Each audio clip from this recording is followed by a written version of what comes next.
여러분 안녕하십니까? 토요일 낮 MBC 뉴스입니다. 오늘은 대통령 직선제 개헌을 이끌어냈던 60 민주항쟁이 펼쳐진 지 30주년이 되는 날입니다. 문재인 대통령은 국가 원수로는 10년 만에 기념식에 참석해 더 넓고 더 깊고 더 단단한 민주주의를 만들어 나갈 것을 다짐했습니다. 김천웅 기자입니다.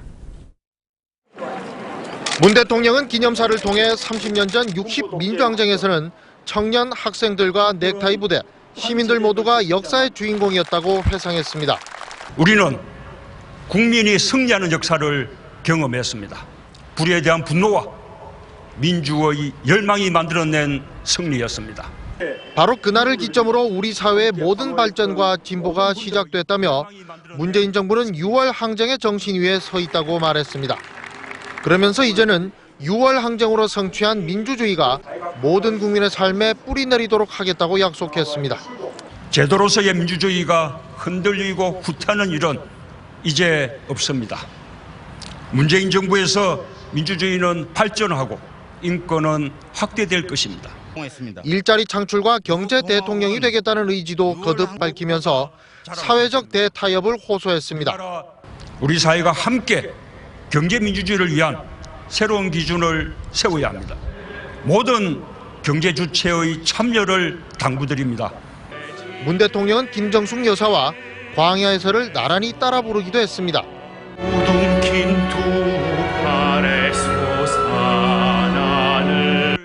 오늘 기념식은 지난 2007년 60 민주항쟁 기념일이 국가기념일로 지정된 이후 처음으로 서울광장에서 야외 행사로 진행됐습니다. 문 대통령과 정세균 국회의장, 여야 대표 등 정관계 인사들은 물론 민주화운동단체 회원과 노동단체, 여성단체 회원들까지 한자리에 모였습니다.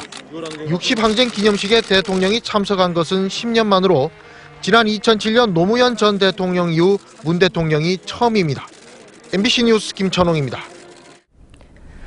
문재인 대통령이 오는 12일 아베 신조 일본 총리의 특사인 니카이 도시히로 일본 자민당 간사장을 접견할 것으로 알려졌습니다.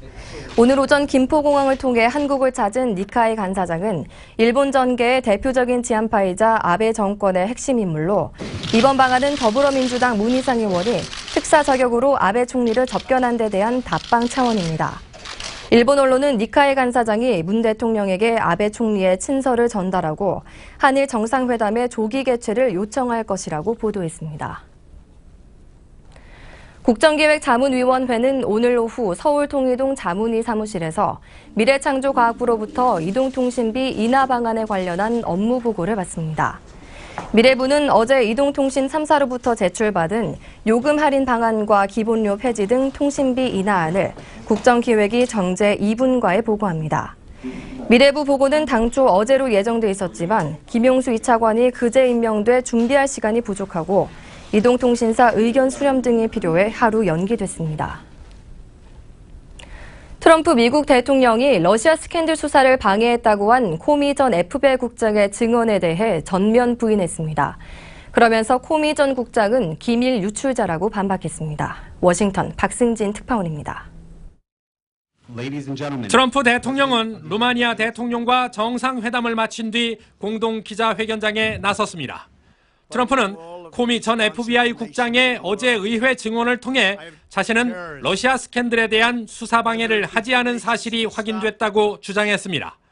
또 자신은 러시아와 공모하지 않았다면서 러시아의 대선 개입 연루 의혹도 전면 부인했습니다.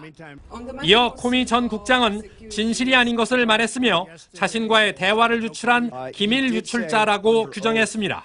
No collusion, no obstruction. He's a leaker.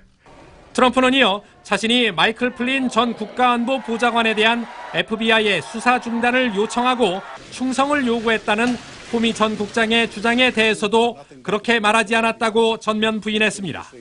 그러면서 자신의 지금 발언은 러시아 스캔들 수사에 착수한 특검에게도 100% 그대로 말할 수 있다고 강조했습니다. 두 사람 간의 대화를 녹음한 테이프 존재 여부에 대해서는 머지않아 말할 것이라면서 선을 그었습니다. 트럼프 대통령의 이 같은 입장 표명은 취임 후 최대 위기인 이번 사태를 정면 돌파하겠다는 뜻으로 해석됩니다. 워싱턴에서 MBC 뉴스 박승길입니다. 조류 인플루엔자 AI가 확산 양상을 보이면서 AI 양선 판정을 받은 농가가 일주일 만에 30곳을 넘어섰습니다. 농림축산식품부는 오늘 경남 고성군 한 개 농장에서 AI 의심 신고가 추가로 접수돼 간이 검사한 결과 양선 반응이 확인됐으며 이 농가는 이번 AI의 발원지로 추정되는 전북 군산의 농장과 관련이 있는 것으로 추정하고 있다고 밝혔습니다. 지금까지 고병원성 AI 확진 판정을 받은 농가는 제주와 전북 군산 등 6개 시도 8개 시군의 12곳이며 간이 검사 결과 AI가 발생한 농장까지 포함하면 오늘 0시 기준으로 모두 34곳입니다.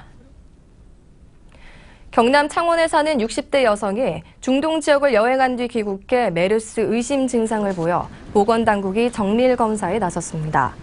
어제 오후 11시 50분쯤 경남 창원의 한 공공병원으로 이송된 67살 A씨가 메르스 의심 증세를 보여 A씨를 이송했던 119 구급 대원들과 함께 격리 조치됐습니다.